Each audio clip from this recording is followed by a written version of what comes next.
Saudara yang terkasih dalam Tuhan Yesus Kristus, selamat pagi. Renungan harian kita pada hari ini berjudul Menahan Godaan Berdosa. Bacaan diambil dari Kejadian pasal 4, tapi seperti biasa, kita akan membaca artikelnya terlebih dahulu. Banyak pesohor tertangkap bersama dengan barang bukti pelanggarannya. Ada yang digerebek ketika menikmati narkoba.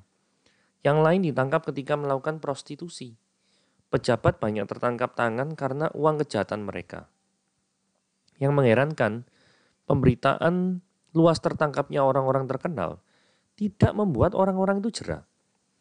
Banyak yang merasa diri mereka tidak terawasi dan dapat lolos dari jerat aparat hukum. Kain memiliki pikiran yang serupa.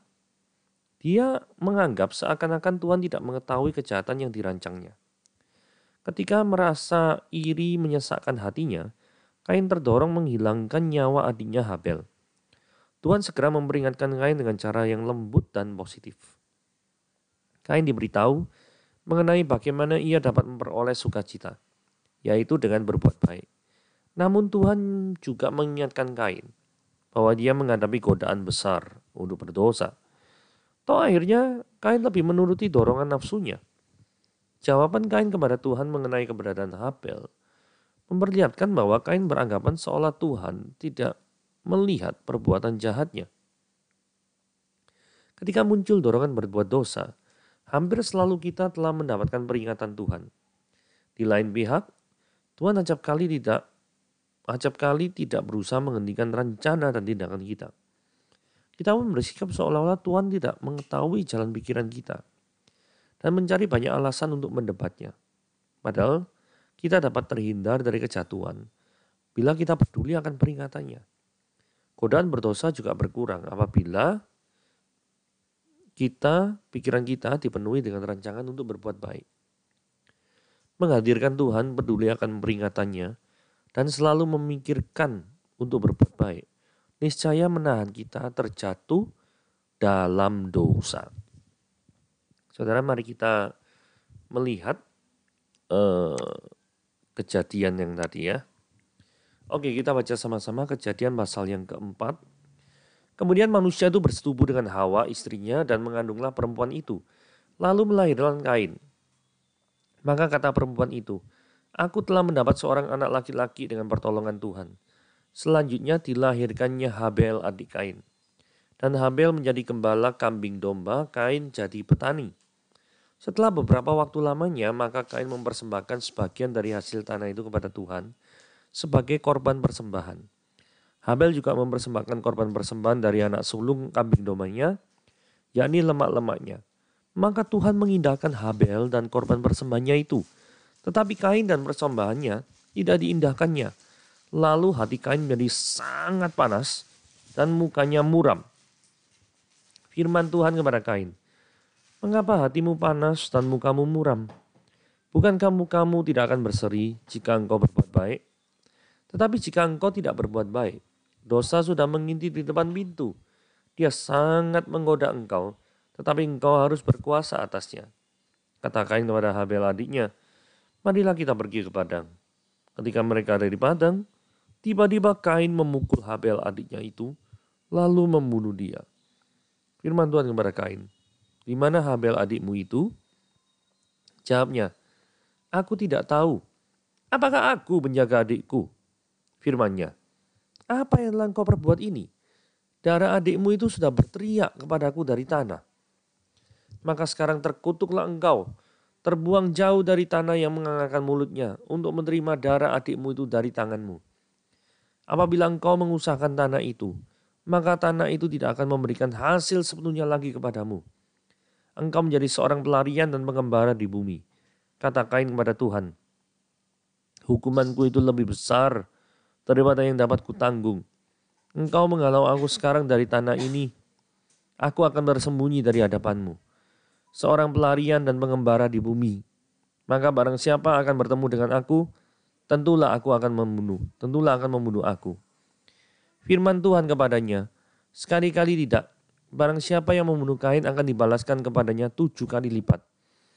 Kemudian Tuhan menaruh tanda kepada Kain, supaya ia jangan dibunuh oleh barang siapa yang bertemu dengan dia. Lalu Kain pergi dari hadapan Tuhan dan menetap di tanah Nod di sebelah timur Eden.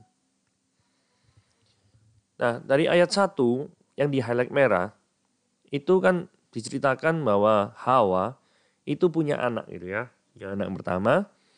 Dan luar biasanya Hawa ini nuansanya positif gitu ya. Setelah mendapatkan anak, itu kata perempuan yaitu Hawa ini ngomong ini, aku mendapatkan seorang anak dengan pertolongan Tuhan. Jadi mempunyai anak itu dilibatkan dengan pertolongan Tuhan. Ini ucapan syukur. Ini ekspresi Hawa yang luar biasa. Padahal Adam dan Hawa ini kan sudah diusir dari Taman Eden. Nah, ternyata mereka tidak bersungut-sungut, tapi justru sikap positif dari para Hawa ini perlu kita contoh gitu ya. Jadi mengucap syukur kepada Tuhan. Nah, seberapa banyak daripada kita yang sudah mengucap syukur kepada Tuhan atas kebaikan yang sudah Tuhan berikan kepada kita di dalam hidup ini. Jika saudara menjadi orang yang sangat sulit untuk mengucap syukur, maka mulai sekarang belajar untuk mengucap syukur pada Tuhan. Jikalau Anda masih belum bisa, berdoalah kepada Tuhan, minta kepada Tuhan, supaya Tuhan memberikan Anda hati yang bersyukur kepada Dia. Berterima kasih atas segala kebaikannya. Ayat yang kedua ini membicarakan tentang perbedaan profesi Habel dan Kain. Jadi Habel itu jadi gembala kambing domba, sedangkan Kain itu jadi petani. Nah, jadi manusia itu baru boleh makan daging sejak Kejadian 9 ayat 3. Ya. Jadi kelihatannya memang Habel ini jadi gembala bukan untuk dagingnya dimakan, bukan, tapi memang untuk persembahan. Karena di Kejadian 9 ayat 3 barusan dikatakan, segala yang bergerak, yang hidup akan menjadi makananmu. Sebelumnya berarti belum boleh. Jadi Kejadian 9 ayat 3 barusan diperbolehkan untuk makan daging. Gitu ya. Jadi mungkin Habel hanya menggunakan untuk korban bagi Tuhan dan untuk diambil susunya. Gitu ya. Nah, ini pertanyaan penting ya. Mengapa kok Habel itu persembahannya diterima sedangkan Kain ditolak? Ya. Kain ini ayat 5 ditolak, tidak diindahkan, bahasanya seperti itu. Sedangkan Habel itu diindahkan. Nah, ada beberapa petunjuk dari kitab Ibrani pasal yang ke-11 ayat yang 4. Dikatakan gini, karena iman Habel telah mempersembahkan kepada Allah korban yang lebih baik daripada korban Kain. Dengan jalan itu dia memperoleh kesaksian kepadanya bahwa ia benar karena Allah berkenan akan persembahannya itu dan karena iman dia masih berbicara sesudah ia mati. 1 Yohanes 3 ayat 12 juga memberikan petunjuk. Bukan seperti Kain yang berasal dari si jahat yang membunuh adiknya. Dan apa sebabnya dia membunuhnya? Sebab segala perbuatannya jahat dan perbuatan adiknya itu benar. Jadi dari dua petunjuk ayat ini kita dapat bisa mengerti bahwa persembahan Habel diterima karena Habel memiliki iman, sedangkan Kain tidak. Persembahan Kain ditolak di ayat 1 Yohanes 3 ayat 12 dikatakan memang Kain itu sudah jahat, berasal dari si jahat, dari sononya seperti itu. Nah, saya tambahin lagi kalau saya berpikir demikian. Karena Habel ini mempersembahkan, lihat ya, anak sulung kambing domba. Jadi persembahannya itu yang pertama, sulung, dikatakan sini. Jadi begitu punya anak, ya anak kambingnya itu punya anak sulung gitu ya. Langsung yang sulung yang pertama itu dipersembahkan. Berarti ini menunjukkan apa? Prioritas. Jadi memang Habel itu mengutamakan Tuhan. Sedangkan kemudian ada keterangan yang di highlight biru, itu lemak-lemak. Jadi bagian yang terbaik dari anak sulung ini diberikan kepada Tuhan. Jadi artinya biasanya kadang-kadang orang memberikan persembahan itu dari sisa-sisa. Ini adalah bagian yang terbaik yang bisa dipersembahkan Habel. Ini dipersembahkan kepada Tuhan.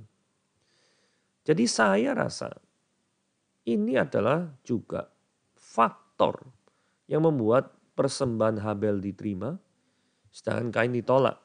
Sedangkan Kain tidak ada urusannya sama sekali, tidak ada keterangannya sama sekali.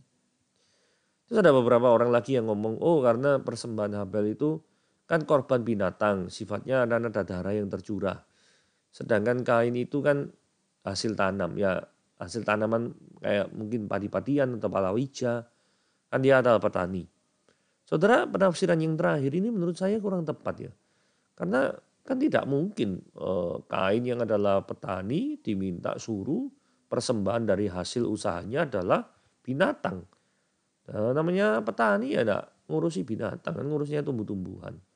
Jadi nggak ada urusannya dengan darah yang tercurah di persembahan Habel. Karena memang enggak pas ya kalau kita bebankan seperti itu.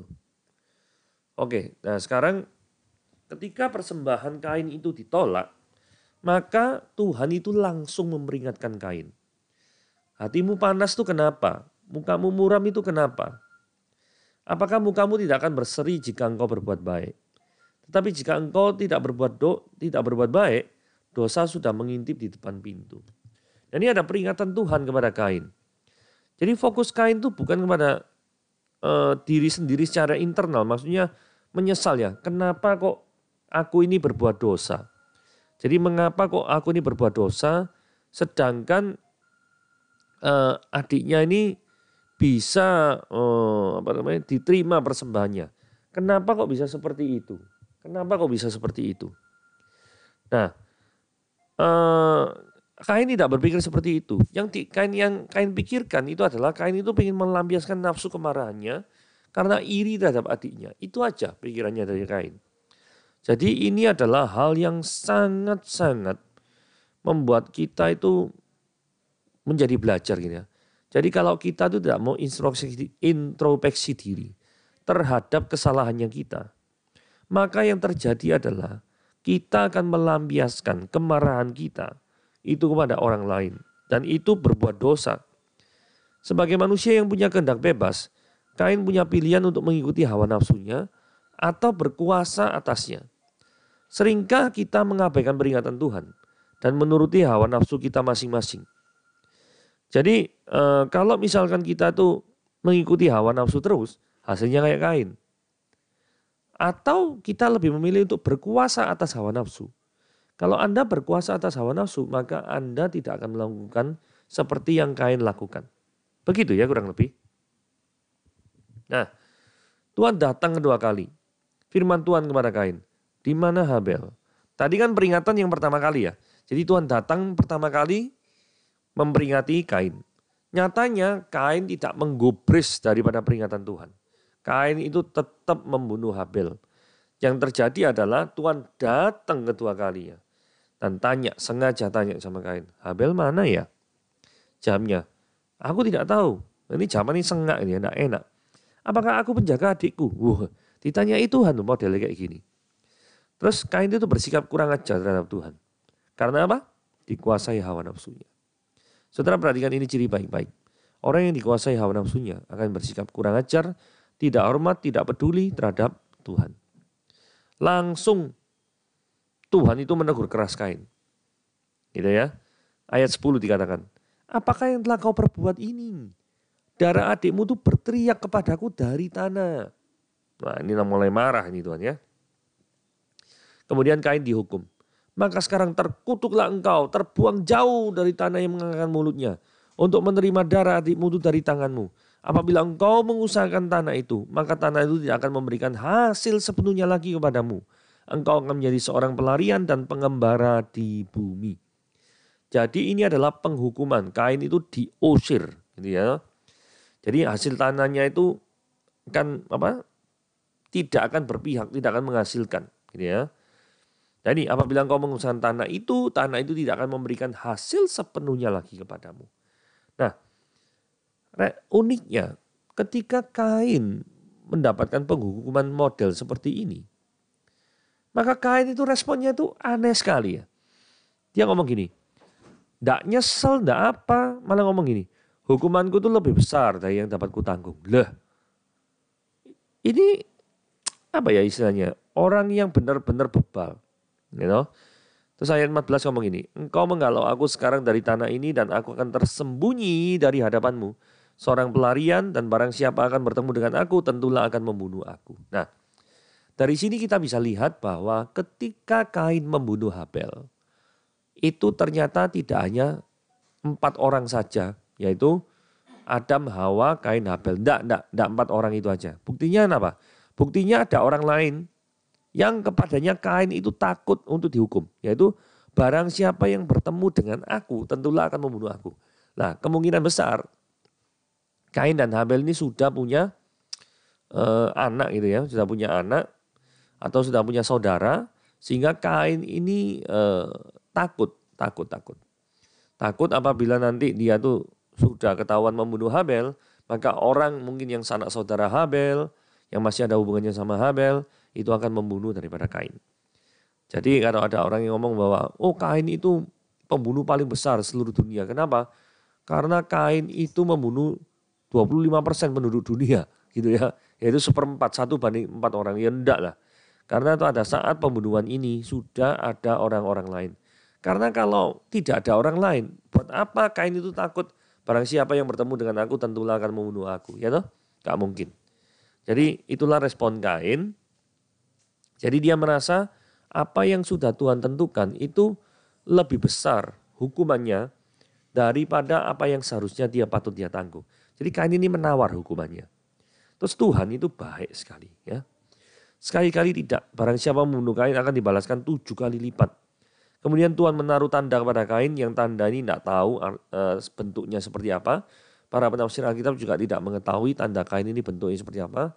Karena sangat-sangat jarang sekali informasi yang berhubungan dengan tanda Kain ya.